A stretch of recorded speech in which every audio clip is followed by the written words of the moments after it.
라이프웨이 리서치라고 하는 그 미국의 기관이 있습니다.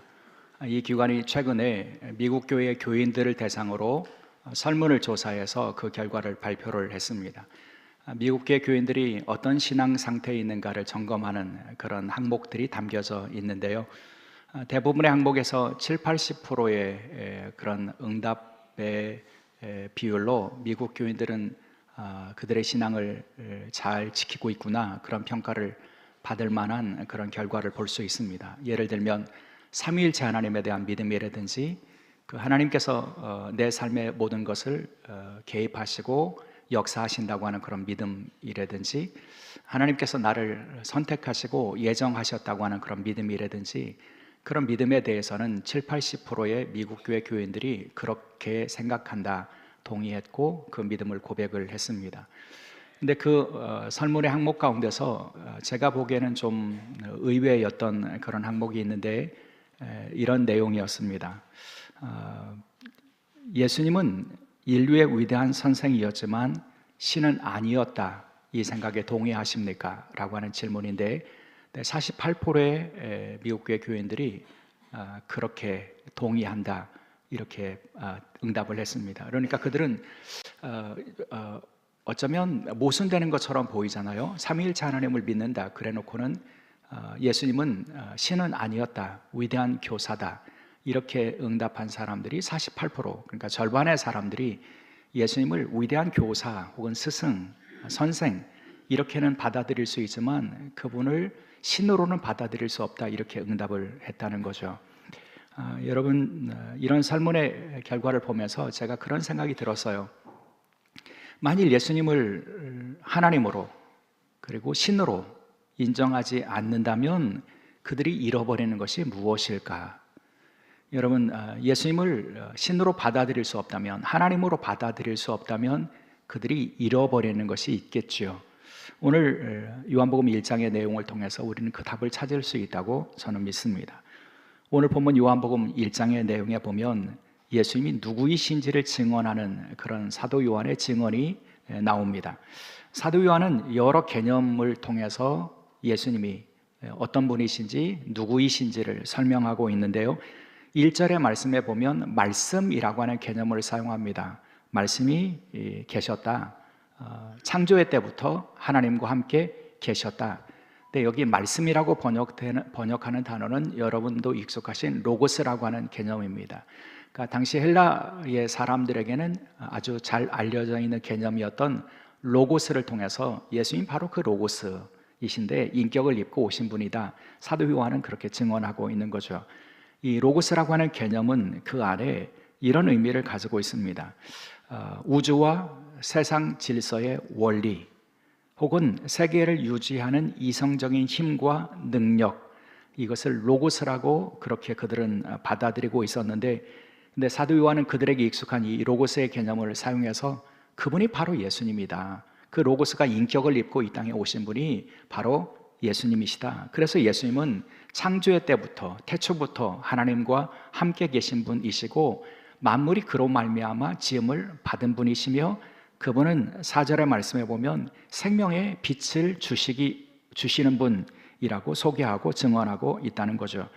그러니 여러분, 태초부터 하나님과 함께 계신 분, 만물을 지으신 분, 그리고 생명을 주시는 분, 여러분 그렇게 증언하는 예수님은 하나님이시죠. 참신이라고 사도 요한은 증언하고 있는 것입니다. 그분이 어떻게 인류의 어떤 스승과 같겠습니까? 그분은 어떤 가르침을 주고 교훈을 주는 그런 스승과 같은 분이 절대 될 수가 없는 분이시죠.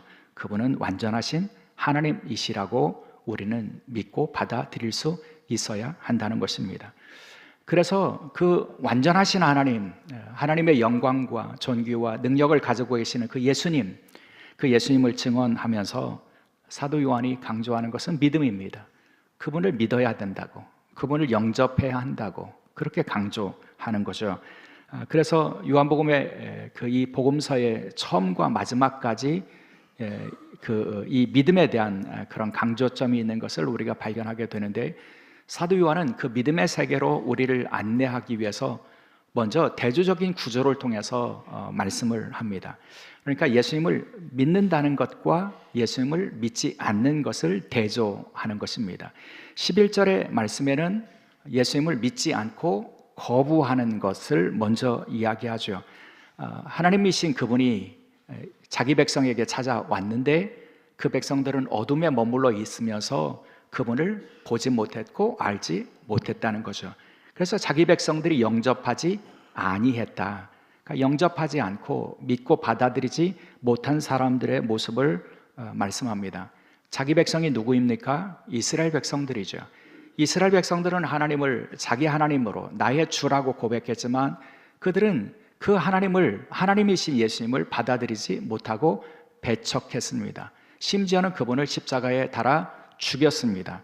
그러니 이 땅에 생명의 빛으로 오신 그분이 주시는 빛을 그들은 받아 누릴 수가 없고 여전히 죽음과 같은, 어둠과 같은 죽음에 머물러 있을 수밖에 없다는 것을 이야기합니다. 그것이 생명의 주이시고 빛이시며 그리고 창조의 권능으로 임하신 예수님을 믿지 못하고 받아들이지 못하고 배격하는 사람들이 얻는 결과이다. 먼저 그렇게 말씀합니다. 그러고 나서는 대조하죠. 12절로 넘어가면 반면에 그들과 달리 예수님을 믿고 영접하는 사람들은 어떤 그런 복을 누릴 수 있게 되는가? 이렇게 말씀합니다. 영접하는 자, 곧 그 이름을 믿는 자에게는 하나님의 자녀가 되는 권세를 주셨다. 여러분, 영접한다, 믿는다 이렇게 말씀해 주십니다. 11절에 나오는 배격한 사람들, 거부하는 사람들, 알지 못하는 사람들, 그들과는 대조되는 사람들을 이야기하는 겁니다. 영접하는 사람들, 믿는 사람들이요. 여기 영접하다라고 번역되는 단어는 람바노입니다. 이 람바노라고 하는 이 단어는 받다, 취하다, 그리고 받아들이다 그런 의미를 가지고 있죠. 예수님을 영접한다는 말은요, 그러니까 예수님을 환대하며 받아들인다 그런 뉘앙스를 가지고 있다는 그런 의미입니다. 여러분, 귀한 손님이 올 때 우리는 어떻게 받아들입니까? 그 활짝 문을 열고 그리고 뛰어가서 버선발로 뛰어가서 달려가서 손님을 적극적으로 들어오시도록 맞이하지 않습니까? 식당에 들어갈 때 가장 기분 나쁜 것은 음식을 먹기 전에 손님이 들어왔는지 안 들어왔는지 도대체 앉으라는 건지 나가라는 건지 아무 반응이 없는 식당에 가면 그렇게 기분이 나빠요. 그러면 그 식당은 처음부터 언짢음을 가지게 되고 그 식당에서 기쁨을 얻을 수 없게 되죠. 영접한다는 것은요, 귀한 대상으로 받아들이고 그래서 적극적으로 받아들인다 그런 의미를 가지고 있다는 것입니다. 그래서 영접한다라고 하는 이 단어에는 환대하여 자신의 삶으로 모시는 적극적인 수용의 의미가 담겨 있는 겁니다. 어쩌다 손님으로 오신 분을 그렇게 우연히 맞아들인 것이 아니고요, 적극적으로 그분을 맞아들이는 거죠. 여러분, 예수님께서 부활하신 다음에 엠마오로 가는 두 제자와 함께 동행하셨잖아요. 함께 길을 걸어 가시다가 저녁이 되었어요. 그런데 예수님께서 길을 더 가시려고 하는 모습을 보여주잖아요. 그때 두 제자가 어떻게 합니까? 예수님을 강권해서 그들이 유하는 곳으로 예수님을 모셔드리죠. 그리고 모셔드린 것이 얼마나 중요한 사건인지를 보여주는 것이 그 다음에 나옵니다. 모셔드리고 그분과 함께 식탁에 앉아서 함께 떡을 떼게 되었는데 그때 그들의 눈이 밝아져서 그들이 영접하고 모신 분이 바로 예수님이라고 하는 것을 알게 되었다는 거죠. 이게 영접한다고 하는 의미입니다. 적극적으로 수용하고 적극적으로 모셔서 그래서 그분을 통해서 그분이 주시는 그런 새로움, 진리, 생명, 빛 이것을 경험하게 되는 것, 이것이 영접하는 거죠. 여러분, 그렇게 예수님을 적극적으로 수용하고 적극적으로 받아들이는 사람들에게 예수님을 영접하는 사건은 결정적인 수용의 사건이 될 수밖에 없습니다. 결정적이라고 하는 표현을 사용하는 이유는 예수님을 영접하는 사건이 그저 한번 해프닝으로 끝나는 것이 아니라 그 예수님을 영접한 것으로 말미암아 삶이 결정적으로 변화되고 그리고 새로워지는 사건이 일어나게 되기 때문이죠. 예수님을 영접하면 가치가 새로워집니다. 예수님을 영접하면 삶의 가치와 내용이 달라지게 됩니다. 이것이 영접한다는 의미입니다. 그런 의미에서 우리가 영접한 사람으로 생각할 수 있는 대표적인 인물이 삭개오입니다. 여러분, 예수님께서 삭개오를 바라보시고 오늘 내가 너의 집에 유하여겠다 이렇게 말씀하시잖아요. 그 말씀 들은 다음에 삭개오가 얼마나 기뻐합니까? 예수님을 모셔드리죠. 그때 여러분, 삭개오에게 그저 예수님은 한번 우리 집에 유하시고 떠나신 분이 되지 않았습니다. 삭개오가 주님을 영접한 다음에 그에게는 결정적인 삶의 전환이 나타나지 않았습니까? 그전까지 그에게 가장 소중한 가치는 이제는 아무 가치가 없어져 버리지 않았습니까? 삭개오라고 하는 사람에게 여러분, 예수님을 영접하기 전에 가장 귀중한 가치는 무엇이었습니까? 재물이었습니다. 물질을 얻는 것이었습니다. 그래서 세리의 역할을 하면서 그 물질을 얻기 위해서 그는 매국노라고 손가락질을 사람들이 하는데도 불구하고 그 일을 묵묵히 그 물질을 얻기 위한 그런 목표를 가지고 살았던 거예요. 그런데 예수님이 그의 집에 들어오고 그의 삶 속에 찾아오시고 그분을 영접할 때 그에게는 그전에 그에게 소중했던 것이 더 이상 의미가 없어졌어요. 뭐라고 고백합니까? 주님, 이제 내가 나의 소유의 절반을 가난한 사람들에게 다 나누어 주겠습니다. 그리고 누구의 것을 내가 토색하든지 거짓으로 취한 것이 있으면 4배나 갚겠습니다. 자발적으로 그렇게 말합니다. 더 이상 나에게는 물질이 최고의 가치가 되지 못한다고 하는 그런 고백이 그의 이 말 안에 담겨져 있다는 거죠. 이것이 예수님을 적극적으로 수용하고 그래서 영접한 사람들에게 나타나는 변화라고 할 수가 있다는 것입니다. 때문에 성경에서 만나는 모든 사람들은 예수님을 영접한 다음에 예수님을 그리스도라고, 예수님을 하나님의 아들이라고 영접한 다음에 그들의 삶의 방향이 다 달라졌습니다. 바울도 여러분, 예수님을 믿고 영접하기 전에 삶과 예수님을, 부활하신 예수님을 만나서 영접한 다음에 삶이 결정적으로 변화되는 것을 보여주지 않습니까? 이것이 예수님을 영접한다는 의미라고 할 수 있다는 거죠. 바라기는 우리가 주님을 영접한다는 것을 새롭게 되새기면 좋겠습니다. 우리는 흔히 길거리에서 영접 기도를 하는 것을 우리가 경험해요. 사형리를 가르치고 그러면 믿었습니까? 그러면 영접 기도합시다. 그래서 영접 기도를 하면 이제 구원이 당신에게 임했습니다. 이렇게 말하는 그런 전도 방식에 익숙해 있어서 영접한다는 것을 너무 가볍게 여기는 경향들이 있습니다. 그러나 성경에 말하고 있는 영접은 그런 것이 아닙니다.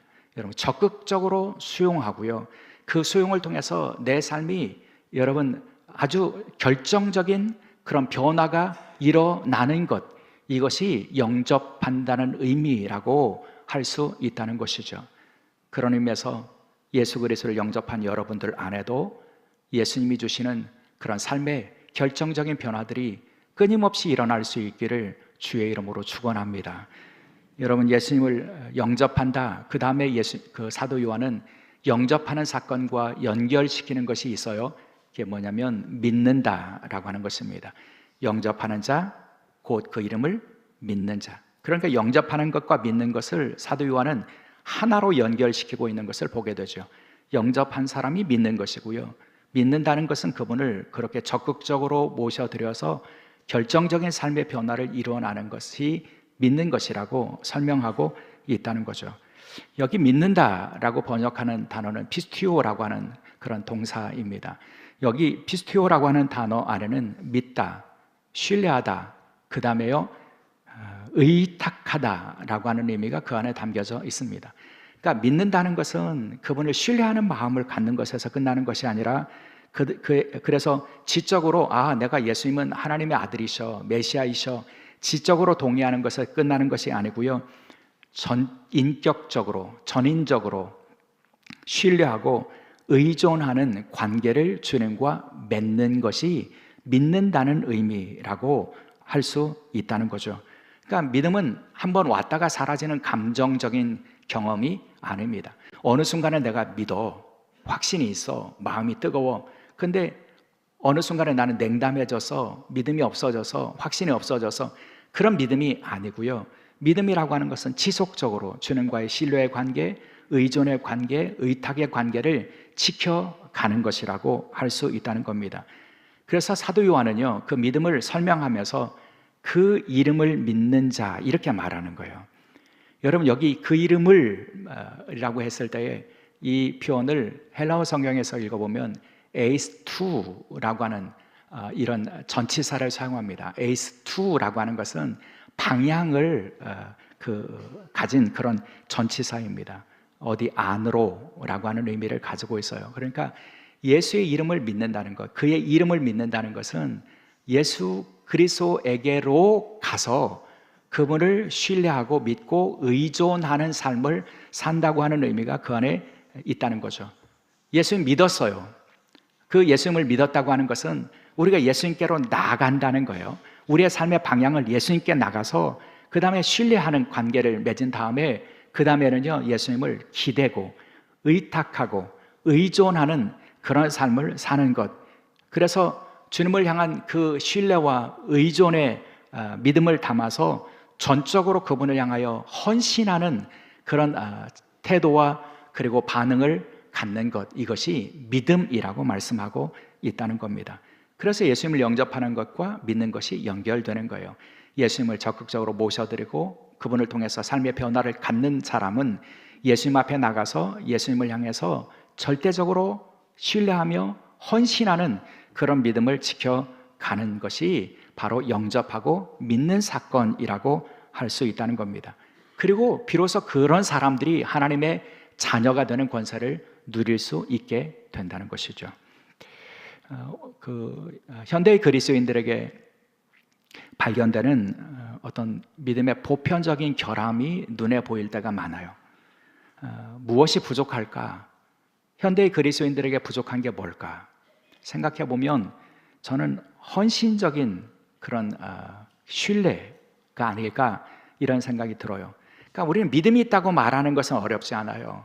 내가 믿음을 유산으로 물려받았고 그리고 내가 믿음 안에서 산다고 말하는 것은 어렵지 않아요. 근데 그 믿음이 정말 예수 그리스도를 영접하고 그래서 헌신적으로 그분을 의지하고 헌신적으로 신뢰하고 그래서 내 삶을 그분에게 가져가서 그분의 일을 감당하는 그런 믿음이 된다면 그 믿음은 결코 가벼워질 수 없다는 거죠. 많은 신앙인들에게 발견되는 안타까움은 뭐냐면 소비적인 신앙, 소비적인 믿음이 있다는 거예요. 그래서 교회를 선택할 때도 좀 부담 없는데 좀 안락하고 편안하게 간섭 안 받고 신앙생활할 수 있는 곳, 이런 것을 선택해요. 왜요? 그것이 편안하거든요. 주님을 향하여 헌신적으로 내가 주님을 신뢰하는 마음 가지고 헌신적인 믿음을 가질 필요가 없어 보이거든요. 그러나 여러분, 그것은 주님이 말씀하시는 바른 신앙이 될 수 없습니다. 왜냐하면 믿는다는 것 자체 안에 여러분 의존과 신뢰와 헌신이 그 안에 담겨져 있기 때문입니다. 주님을 영접했으면 주님을 향한 주님을 영접함으로 말미암아 내 안에 결정적인 삶의 내용과 방향과 그리고 태도와 이런 것들이 변화되었다면 우리는 마땅히 헌신하는 삶을 살 수밖에 없고, 이런 믿음이 바로 생명을 얻는 믿음이고 구원을 얻는 믿음이며 하나님의 자녀가 되는 권세를 얻을 수 있는 믿음이라고 말씀해 주십니다. 바라기는 저와 여러분의 믿음이 늘 새로워질 수 있기를 간절히 소원합니다. 그래서 주님을 영접하고 그리고 믿고 의존하는 그런 믿음으로 살아가는 저와 여러분이 될 수 있기를 주의 이름으로 축원합니다. 그래서 여러분, 예수님께서도요 믿음을 강조하셨어요.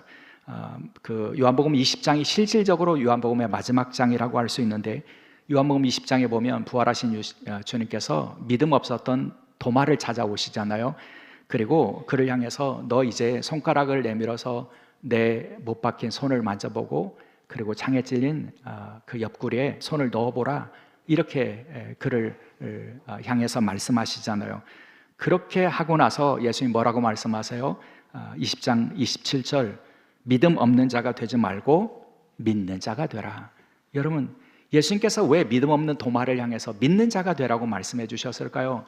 그 믿음을 주시기 위해서 예수님은 기꺼이 그분의 상처 입은 손과 옆구리를 만져볼 수 있도록 하신 이유가 뭘까요? 그렇게 해서라도 네가 믿어야 된다고 하는 것을 말씀해 주시는 거예요. 믿음이 없으면 주님과 연결될 수가 없기 때문이고, 주님과 신뢰의 관계가 깨어질 수밖에 없고, 그러면 생명에서 떠나 그 멸망과 어둠에 머물러 있을 수밖에 없기 때문에, 그렇게 해서라도 네가 믿을 수 있다면 믿음을 지키라고 믿음을 강조하신 것이죠. 이런 예수님의 마음을 잘 헤아리고 있었던 사람이 사도 요한이에요. 그래서 사도 요한은 그의 복음서의 1장부터 시작해서 마지막 20장, 21장까지 있지만 실질적으로 20장이 마지막이라고 한다면 믿음을 강조하는 거예요. 1장에서도 영접하는 자, 곧 그 이름을 믿는 자가 얻을 수 있는 그런 권세를 말씀해 주신 것이고요. 이것은 마지막 20장의 31절에서 또 다시 믿음을 강조합니다. 오직 이것을 기록함은 너희로 예수께서 하나님의 아들 그리스도이심을 믿게 하려 함이요, 또 너희로 믿어 그 이름을 힘입어 생명을 얻게 하려 함이니라. 여러분, 믿음을 강조하고 있는 것을 보게 됩니다. 믿고 믿어서 그 이름을 힘입으면 생명을 얻을 수 있다고 말씀해 주시죠.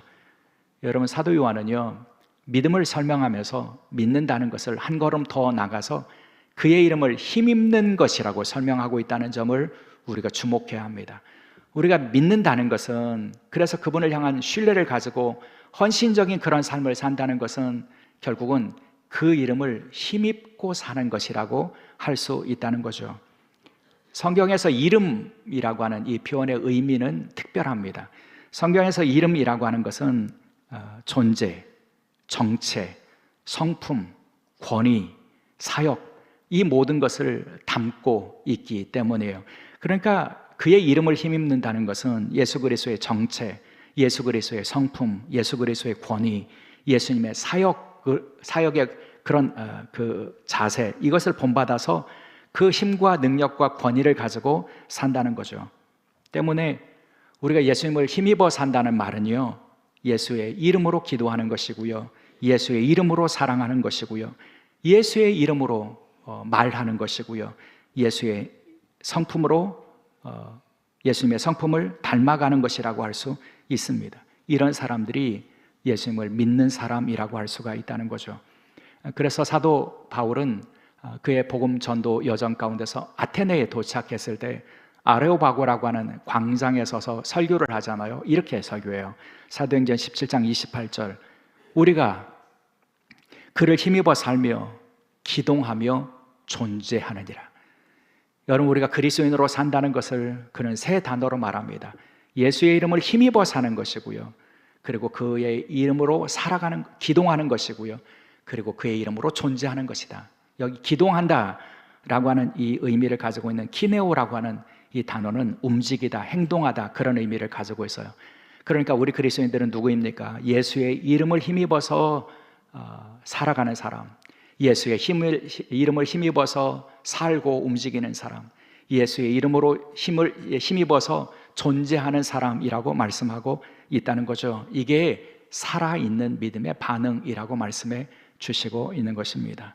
사랑하는 여러분, 그 살아있는 믿음, 주님을 영접하고 주님을 믿고 그 이름을 힘입어서 살아가는 살아있는 믿음을 통해서 그 믿음이 주는 놀라운 은총과 권세와 복을 누리는 주의 종들이 될 수 있기를 주의 이름으로 축원합니다.